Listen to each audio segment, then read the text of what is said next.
आपण कालपासून अंतरवाली सराटीमध्ये उपोषणाला बसलाय. उपोषणाचा मुद्दा अतिशय चांगला आहे, मराठा आरक्षण. आम्ही त्याबरोबर तुमच्याबरोबर आहोत. पण मला वाटतं भाऊ की कुठेतरी आपला उपोषणाचा मुद्दा भरकटतोय.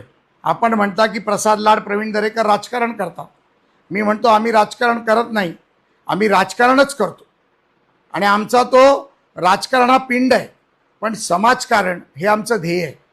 तुम्ही समाजकारणापासून राजकारणापर्यंत जाऊ नका.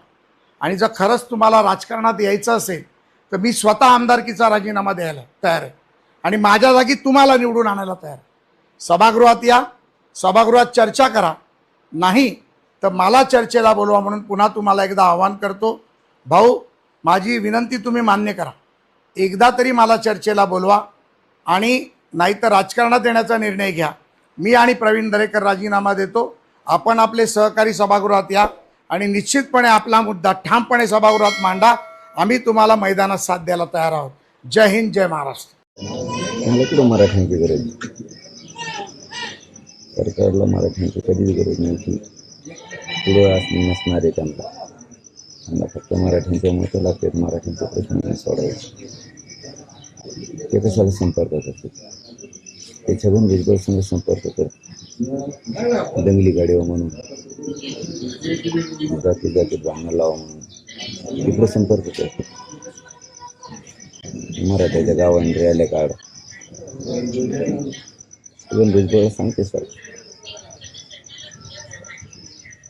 तिकडे वेळ आहे त्यांना, इकडे नाही आहे. मराठ्यांचा प्रश्न सोडवायला वेळ नाही सरकारला.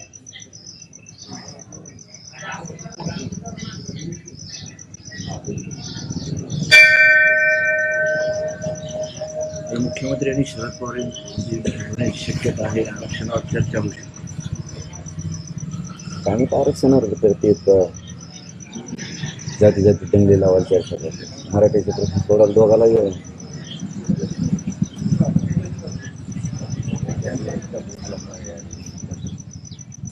काल अमित शहा म्हणाले की आमचं सरकार असताना आम्ही आरक्षण देतो, मात्र शरद पवारांचं सरकार आल्यानंतर आरक्षण गायब होऊन जातं. तुमचं सरकार आलं झाले 3 वर्ष, महिलावर केसेस केलेत म्हणा त्यांनी. तुमचं सरकार आरक्षण तर नाही दिलं, गोळ्या घातल्या तुमच्या सरकारने. त्या सरकारने घातलं शरद कुणाच्या महाविकास आघाडीचे आरक्षण हे माहिती आहे आम्हाला. तेच पाडे कवर घेणे तर म्हणा आम्ही शहर तेच कवर गिरी का एकदा दिलं तुम्ही ते घातलं. आता तुमच्या सरकाराला द्यायचं 10 वर्ष झालं तेच चालू आहे. घेतो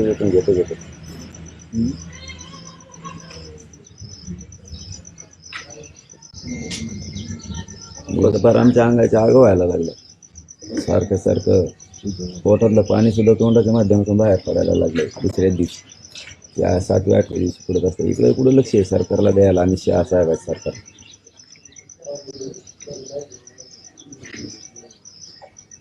काल फडणवीस असं सुद्धा म्हणालेले होते, काल कार्यक्रम होता भाजपचा, त्यामध्ये ते म्हणाले की मनोज जरांगेंचं सोडा, शरद पवार, उद्धव ठाकरे, नाना पटोले हे तरी ओबीसी आरक्षणातून ओबीसी कोट्यातून मराठा समाजाला आरक्षण द्यायला तयार होतील का? त्यांचं नाही म्हणणं आहे. समजा तुमचं काय म्हणणं आहे तुमचं सांगा ना.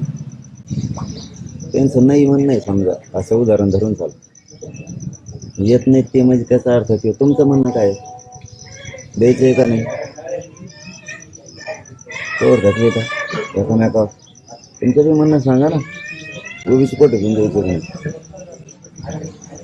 आम्ही बघू. माग उभा राहिले तसे उभा राहतील परत. तुम्ही हा म्हणून सांगा ना.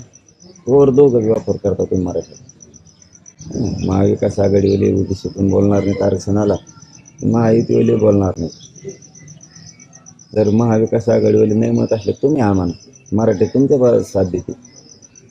ते नसले म्हणत तर हे म्हणा, कुणीतरी हा म्हणा दोघापैकी वर एडच काढित आणि बरोबर करतो ह्यावेळेस. आता बघा तुम्ही दोघाला तुम्ही निवडणुकीत उतरणार जर दिलं नाही तर असं म्हणत असताना प्रसाद लाड यांनी टीका केली होती. आता ते तुम्हाला एक आवाहन करतायत की संघर्षासाठी जर तुम्हाला विधिमंडळात जायचं असेल तर तुम्ही या, मी त्यासाठी माझ्या आमदारकीचा राजीनामा देतो.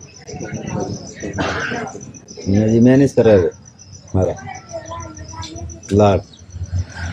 म्हणजे एकीकडून मला दादा म्हणतो, भाऊ म्हणतो, आम्ही मग त्यांना दादा म्हणतो, भाऊ म्हणतो. लागला मॅनेज करायला. केलं दुकान चालू. घेतलेच का संस्कार शेवटी फोडाफोडीचे आलेच का जातीवर?